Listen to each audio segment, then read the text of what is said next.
So generally, if you check a filmmaker's credits, whether you're looking at a writer, producer, or director, you'll see that like very often they work together. So it's a very, again, it might be a sensible thing to do if you're happy to do it and you have a good script that is marketable. Find someone that obviously fits the style, the genre of what your film is, and target someone who has their, everyone will have their specific creatives that they like working with. So if you get one on board, generally you get a whole team. But do your research, and then yeah, it's a good way to go. You could start a script that way. So I mean, realistically, like funding is probably something you'd look at a little bit later after you get at least a couple of people on board. You wouldn't go necessarily after film funding just on yourself as a writer, would you? No, it's such an interesting question though, because again, like everything else, there's no real definite answer. But because, for example, you can. I never used to write treatments. I used to go straight into a screenplay. What I've just found out, the beauty of doing a treatment, is it's almost like a friend of mine really come up with a great analogy. It's like if you build a house, if you look at the foundations, you can see where they're weak.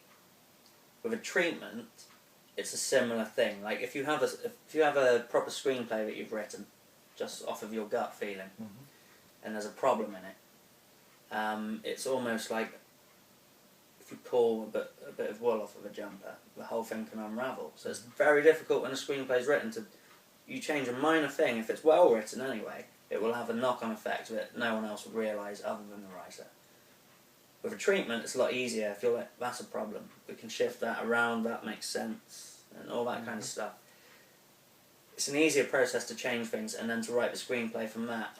And again, I've been writing for absolutely years, and it's only recently I've seen the benefit of doing things that way. And actually, a lot of producers, they're happy to go from a treatment, if they're happy with it. It's a tricky thing if you're approaching people cold, don't give them a treatment, you kind of won't have a deal done that way. But if there's someone you know that maybe is actively making films and they're looking for stuff, a treatment, I wouldn't rule out doing a good solid one, giving that to them. Because also you give people that creative element that they're involved then, which a lot of people like. They like having a say in how something goes, and then you can do that together.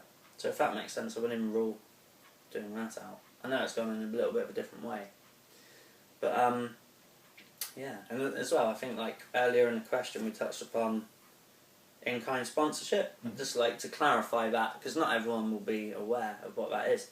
So in-kind sponsorship, let's say you need, argument's sake, a nice round number, you need $1 million to make your film.